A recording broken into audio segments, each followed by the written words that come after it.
الحمد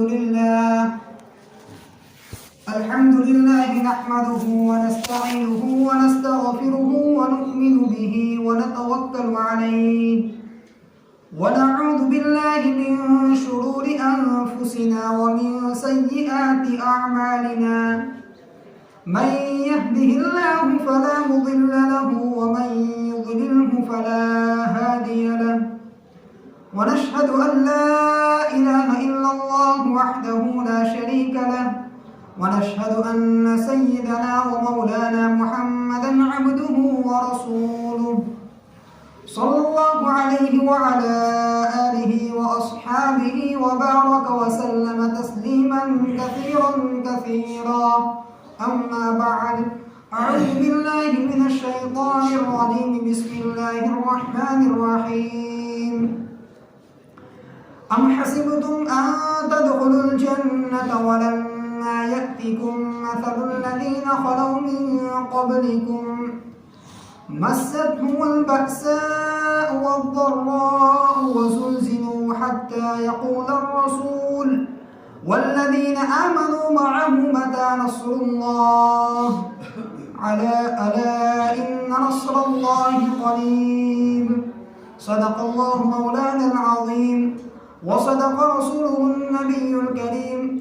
ونحن على ذلك لمن الشاهدين والشاكرين والحمد لله رب العالمين.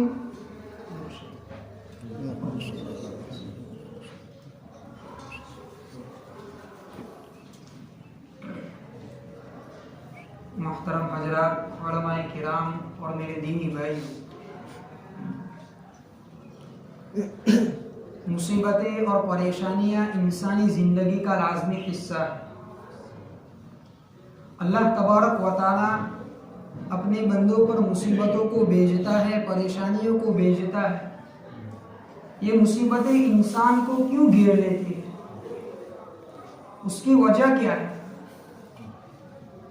اس کی وجہ یہ ہے کہ اللہ تبارک و تعالی اپنے بندوں کو آزماتا ہے.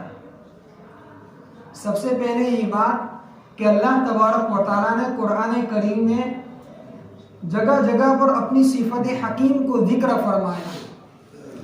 حکیم ایسی ذات کو کہا جاتا ہے کہ جس کا کوئی قول اور کوئی فعل حکمت سے خالی نہیں ہوتا، کہ جو بھی چیز ہوتی ہے اس میں اللہ تبارک و تعالیٰ کا امر دخل ہوتا ہے. اس کے حکم سے ہی سارے کام ہوتے ہیں، اس کے حکم سے ہی سارے کام گزرتے ہیں. تو اللہ تبارک و تعالیٰ کی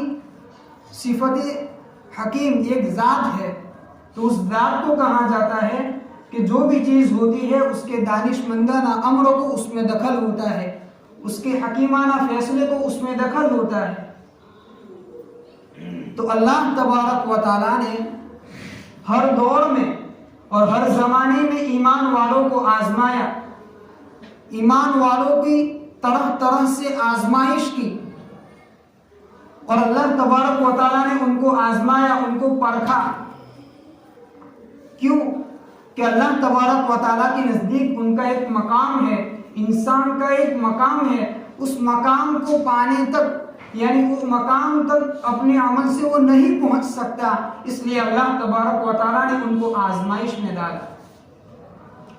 بہت ساری وجوہات ہیں. اللہ تبارک و تعالیٰ نے قرآن کریم میں ایک دوسری جگہ فرمایا، غزوہ احزاب کی منظر کشی کرتے ہوئے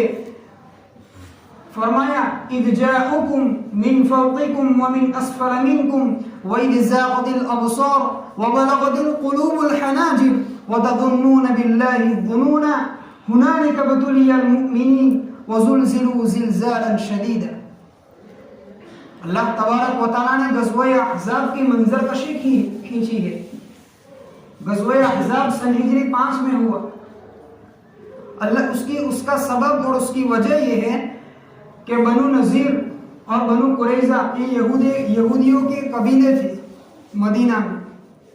تو بنو قریظہ کے سردار کو جب آپ بنو نذیر کے سردار کو جب آپ صلی اللہ علیہ وسلم نے جلا وطن کر دیا، تو اس نے کفار مکہ کو آمادہ کیا جنگ پر، اور ان سے وعدہ کیا، ان سے درخواست کی کہ ہم تمہاری معاونت کریں گے، ہم تمہاری مدد کریں گے، آپ صلی اللہ علیہ وسلم کے ساتھ جنگ کرو۔ ان کو اکسایا، لہذا انہوں نے اس بات کو قبول کر لیا۔ کفار مکہ کے قریش نے اس بات کو قبول کر لیا۔ اس کے بعد وہ دوسرے لوگوں کو اکسانے کے لیے گئے، بنو غطفان کے قبیلے میں گئے اور ان کو بھی اکسایا اور ان سے بھی اسی طرح کے وعدے کیے اور اسی طرح بات کی، انہوں نے بھی اس بات کو قبول کر لیا۔ تو چاروں طرف سے کفار اور مشرکین اور منافقین آپ صلی اللہ علیہ وسلم پر چڑھ آئے۔ اسی کو یہاں بیان فرمایا جا رہا ہے، اذ جاءوکم من فوقکم ومن اسفل منکم، کہ جب کفار اور مشرکین کی متحدہ قومیں تمہارے اوپر سے اور تمہارے نیچے سے چڑھ آئی اور چاروں طرف سے تم کو گھیر لیا گیا، اس وقت تمہاری آنکھیں پتھرا گئی اور کلیجے منہ کو آ گئے، اور اس وقت ایمان والوں نے اللہ تبارک و تعالیٰ سے طرح طرح کے گمان کیے کہ کچھ وہ لوگ کہنے لگے، کیا کہنے لگے۔ بنو عمرو بن عوف کے ایک قبیلے کے ایک آدمی نے کہا کہ آپ صلی اللہ علیہ وسلم نے ہم سے جو وعدے کیے تھے کہ کیسر و کسریٰ کے خزانے تمہارے ہاتھ لگیں گے اور تم اس کے مال کو کھاؤ گے، لیکن آج ہمارے لیے باہر نکلنا مشکل ہو رہا ہے۔ ایسے سخت حالات میں ایمان والوں کو آزمایا گیا، اور در حقیقت امن و امان کی حالت میں ایمان والے ظاہر نہیں ہوتے۔ دراصل اللہ تبارک و تعالیٰ مصیبت اور تکلیف کے موقع پر ہی ان کو آزماتا ہے، اور ان کا اسی وقت سخت امتحان ہوتا ہے، اور اسی وقت وہ باہر آتے ہیں۔ چونکہ اس وقت منافقین بھی باہر آ جاتے ہیں اور پکے اور مخلص مسلمان بھی باہر آ جاتے ہیں، اس لیے اللہ تبارک و تعالیٰ کی طرف سے یہ حالات تھے۔ غزوہ احد کے موقع پر جب آپ صلی اللہ علیہ وسلم نے لوگوں کی رائے لی کہ مقابلہ کس طرح کیا جائے، مدینہ میں رہ کر کیا جائے یا مدینہ سے باہر رہ کر کیا جائے، تو کچھ لوگوں کی رائے تھی کہ مدینہ کے اندر رہ کر ہی کیا جائے، لیکن جو حضرات غزوہ بدر جو پہلی جنگ ہوئی تھی اس میں شرکت نہ کر سکے، ان لوگوں نے یہ مشورہ لیا، یہ رائے دی کہ یا رسول اللہ مدینہ سے باہر ان کا مقابلہ کیا جائے۔ تو اس وقت عبداللہ بن ابی ان کی رائے یہ تھی، اس کی رائے تھی کہ مدینہ میں رہ کر ہی مقابلہ کیا جائے، تاکہ ہماری عورتیں بھی ان پر دودھ پڑے اور ان پر پتھر برسائے جائے، اور جب وہ واپس لوٹے تو ناکام اور نامراد ہو کر واپس لوٹے۔ لیکن پھر آپ صلی اللہ علیہ وسلم خیمے کے اندر تشریف فرما گئے، اور آپ صلی اللہ علیہ وسلم نے زین پہن لی اور جنگ کے لیے روانہ ہو گئے۔ تو اس وقت بھی ایمان والوں کو آزمایا گیا کہ جب عبداللہ بن ابی نے اپنے 1/3 لشکر کو، یعنی اس وقت مسلمانوں کی تعداد 1000 تھی، تو اس وقت 1/3 لشکر یعنی 300 کے افراد مشتمل لشکر کو واپس لے کر روانہ ہو گیا، اور کہا کہ اگر ہمیں معلوم ہوتا کہ آج جنگ کا دن ہے تو ہم ضرور جنگ کرتے، لیکن آج تم جنگ کے لیے نہیں بلکہ مرنے کے لیے جا رہے ہو۔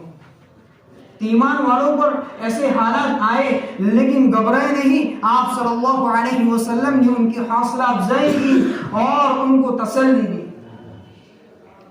اصحاب اخدود کا واقعہ، طالوت کا واقعہ، اللہ تبارک و تعالیٰ نے قرآن کریم میں ذکر فرمایا کہ طالوت کے مختصر سے لشکر نے قلت تعداد کے باوجود،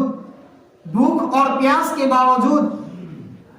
دشمنوں کا مقابلہ کیا۔ آخر اللہ تبارک و تعالیٰ نے ان کو فتح سے ہمکنار کیا، اور اس وقت ان کی زبان پہ یہ دعا جاری تھی، ربنا افرغ علینا صبرا وثبت اقدامنا وانصرنا علی القوم الکافرین، کہ ہمارے رب ہم پر صبر کو اندھیر دے، یعنی صبر عطا فرما، صبر کی ہمت اور طاقت عطا فرما، ہمارے قدموں کو جما دے، کافر قوم کے خلاف ہماری مدد فرما۔ اصحاب اخدود کا واقعہ، کیا حضرت عیسیٰ علیہ السلام کے زمانے میں آپ کے امت کے کچھ مخلص اور پکے مسلمانوں کو یہودیوں نے بھڑکایا اور ان کو طرح طرح کی تکلیفیں اور ان کو ستایا گیا، ان پر آزمائش آئی، تکلیفیں آئی، مصیبتیں آئی، لیکن انہوں نے برداشت کیا اور حالات کا انہوں نے مقابلہ کیا کہ ان کو آگ میں جھونک دیا جاتا تھا۔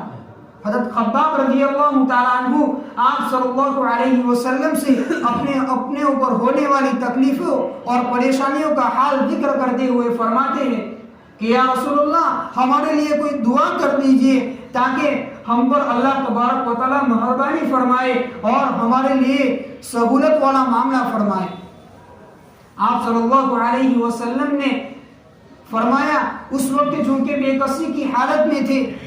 بے کسی کی حالت تھی مسلمانوں کے اوپر اور ایک بے چینی کی طاری ہو گئی تھی، اس لیے آپ صلی اللہ علیہ وسلم نے ان کو حوصلہ دیا اور فرمایا کہ خباب تم سے پہلے لوگوں کو ان کے لیے ایک گڑھا کھودا جاتا تھا، ان کو اس گڑھے میں کھڑا کیا جاتا تھا اور آڑے سے ان کے سر کو چیر دیا جاتا تھا، 2 ٹکڑے کر دیے جاتے تھے، لیکن یہ تکلیفیں اور یہ پریشانیاں، یہ آزمائش ان کو ان کے دین سے پھرا نہیں سکتی تھی، بلکہ وہ اس حالت میں بھی ایمان پر ڈٹے رہے، ثابت قدم رہے اور کسی کے ہڈیوں سے ان کے گوشت کو الگ کیا جاتا ہے کہ لوہے کی کنگھیوں سے اور کینچیوں سے ان کے گوشت کو الگ کیا جاتا ہے، لیکن اس حالت میں بھی وہ ایمان پر برقرار رہے۔ تو یہ سب حالات کیوں آتے ہیں کہ اللہ تبارک و تعالیٰ اپنے بندوں پر ایسے حالات کیوں بھیجتا ہے؟ کہ اس کی مختلف وجوہات ہے۔ سب سے پہلی وجہ یہ ہے کہ اللہ تبارک و تعالیٰ بندوں کی آزمائش کرنا چاہتے ہیں، کہ اللہ تبارک و تعالیٰ کی ذات تو علام الغیوب ہے، ہر حال کو جانتا ہے، لیکن اللہ تبارک و تعالیٰ یہ باور کرانا چاہتے ہیں، یہ ثابت کرنا چاہتے ہیں کہ آیا میرا بندہ مصیبت کے موقع پر صبر کا مظاہرہ کرتا ہے یا بے صبری کا مظاہرہ کرتا ہے، کہ صبر کے دامن کو چھوڑ تو نہیں دیتا۔ اللہ تبارک و تعالیٰ یہ آزمانا چاہتے ہیں۔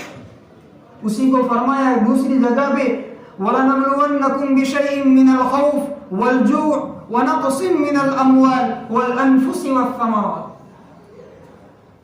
کہ مختلف طریقے سے اللہ تبارک و تعالیٰ آزماتے ہیں، امن میں، خوف میں، مال دے کر، مال چھین کر، پھلوں کی کمی کی ذریعہ، جانوں کے ذریعہ، اپنے پیاروں کی، اپنے بھائیوں کی، بہنوں کی،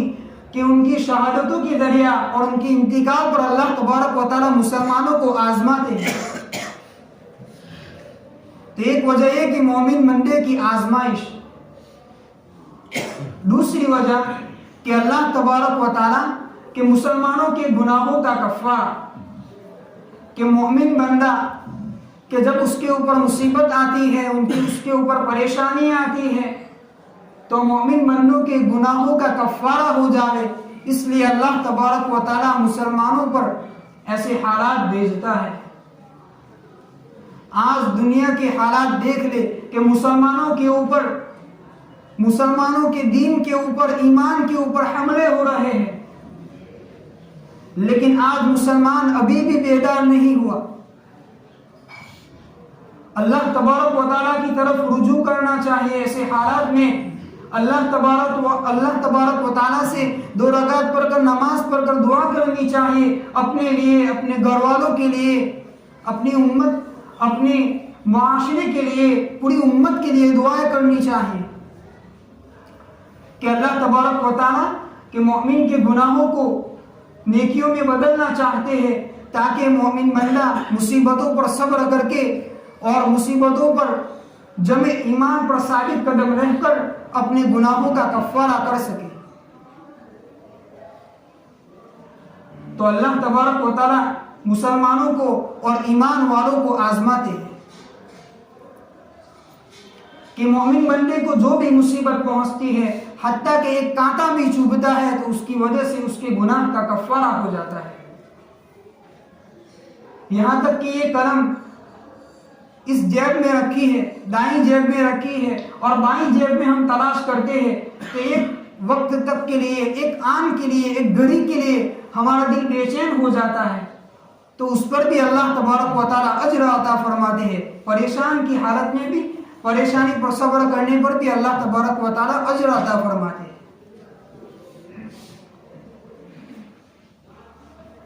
تیسری وجہ کہ اللہ تبارک و تعالیٰ متقی اور پرہیزگار بندوں کو ایسے بلند مقام پر فائز کرنا چاہتے ہیں کہ جو بندہ اپنے اعمال کی وجہ سے اس مقام تک نہیں پہنچ سکتا۔ حضرت سعد بن ابی وقاص رضی اللہ تعالیٰ عنہ سے روایت ہے کہ آپ صلی اللہ علیہ وسلم سے پوچھا گیا کہ یا رسول اللہ ای الناس اشد بلاء، کہ سب سے زیادہ مصیبتیں اور تکلیفیں کن لوگوں پر آئی؟ آپ صلی اللہ علیہ وسلم نے فرمایا کہ انبیاء پر، چونکہ انبیاء ایک قوم کے سربراہ ہوتے ہیں کہ لوگ ان کی پیروی کرتے ہیں، ان کی اتباع کرتے ہیں، تو سب سے زیادہ حالات بھی انہی پر آئیں گے۔ تو آپ صلی اللہ علیہ وسلم نے فرمایا الانبیاء ثم الامثل فالامثل، کہ سب سے زیادہ مصیبتیں، تکلیفیں انبیاء علیہ السلام پر آئیں۔ دیکھیے ہمارے سامنے انبیاء کرام علیہ السلام کے واقعات موجود ہیں۔ حضرت ابراہیم علیہ السلام، حضرت موسیٰ علیہ السلام، کہ حضرت ابراہیم علیہ السلام کے زمانے میں نمرود کا دور تھا۔ اللہ تبارک و تعالیٰ نے اس وقت، چونکہ اس نے رب کا دعویٰ کیا تھا تو اس نے ایک چیلنج کیا تھا، تو اللہ تبارک و تعالیٰ نے اس کے چیلنج میں حضرت ابراہیم علیہ السلام کو وہ صلاحیت عطا فرمائی تھی کہ اس کا مقابلہ کیا، مناظرہ ہوا۔ مناظرے میں اللہ تبارک و تعالیٰ نے نمرود کو ناکام اور نامراد کر کے واپس لوٹا دیا۔ تو یہ آزمائش ہوتی ہے اللہ تبارک و تعالیٰ کی طرف سے۔ حضرت موسیٰ علیہ السلام کے زمانے میں فرعون کا دور تھا، جادوگروں کا دور تھا، تو اللہ تبارک و تعالیٰ نے معجزات 9 آیات بینات لے کر اللہ تبارک و تعالیٰ نے حضرت موسیٰ علیہ السلام کو بھیجا۔ اسی طرح نمرود،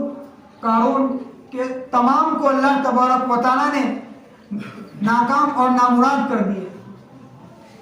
اور مسلمانوں کو آزمایا۔ تو آپ صلی اللہ علیہ وسلم نے فرمایا کہ انبیاء کرام علیہ السلام پر سب سے زیادہ مصیبتیں آئی۔ اس کے بعد فرمایا کہ اس کے بعد جو ان کے قریب، ان کے طریقے کے جو زیادہ قریب ہے ان کے اوپر مصیبتیں آئی۔ صحابہ، تابعین، تبع تابعین اور دوسرے مسلمان پر مصیبتیں آئی۔ تو اللہ تبارک و تعالیٰ جب کسی بندے کے لیے ایسے مقام جو اللہ تبارک و تعالیٰ نے اس کے لیے مقرر کیا ہے اس تک نہیں پہنچ سکتا اپنے اعمال کی بدولت، تو اللہ تبارک و تعالیٰ اس کے اوپر مصیبتیں بھیجتے ہیں تاکہ وہ بندہ ان مصیبتوں پر صبر کر کے اس اعمال تک پہنچ جائے جو اللہ تبارک و تعالیٰ نے اس کے لیے مقرر کیا ہے۔ تو 3 وجہ ہوئی۔ چوتھی وجہ کہ اللہ تبارک و تعالیٰ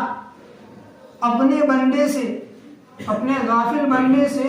غفلت کی چادر کو ہٹانا چاہتے ہیں کہ میرا بندہ غفلت کی چادر سے ہٹ کر میری اطاعت اور فرما برداری میں آ جائے۔ مثال کے طور پر اللہ تبارک و تعالیٰ جب انسان پریشانی میں ہوتا ہے تو اللہ تبارک و تعالیٰ اس کو ان حالات سے نکال کر اچھے حالات میں اور خوشگواری والی حالات میں اس کو کھڑا کر دیتے ہیں۔ لیکن جب اپنے ماضی کو جب کوئی قوم بھول جاتی ہے تو اللہ تبارک و تعالیٰ بھی جب بھلا دیتے ہیں کہ انسان کو کس درجے کے اوپر فائز کیا تھا اور وہ اس نے کیوں اپنے اس مقام کو بھلا دیا۔ لہذا جب اللہ تبارک و تعالیٰ ہمیں یہ سبق ملتا ہے کہ جب اللہ تبارک و تعالیٰ نے جب ہمیں مال دیا ہے اور اللہ تبارک و تعالیٰ نے ہمیں اچھے حالات میں رکھا ہے تو انسان کو اپنی پچھلی زندگی پر بھی غور کرنا چاہیے کہ انسان پہلے کیا تھا، کہ اللہ تبارک و تعالیٰ نے اس کو فقیری اور غربت کے ماحول سے نکال کر اس کو خوشحالی والے ماحول میں لا کھڑا کیا۔ تو اللہ تبارک و تعالیٰ آزماتے ہیں کہ خوشحالی کے موقع پر آیا صبر کا مظاہرہ کرتا ہے یا بے صبری کرتا ہے، لیکن وہ اتراتا ہے اپنے مال پر، اپنی طاقت پر اتراتا ہے، اپنے پیسوں پر اتراتا ہے، تو اللہ تبارک و تعالیٰ اس کو ناکام کر دیتے ہیں، نامراد کر دیتے ہیں، اس کو واپس اسی حالت میں لوٹا دیتے ہیں، غربت والی حالت میں لوٹا دیتے ہیں۔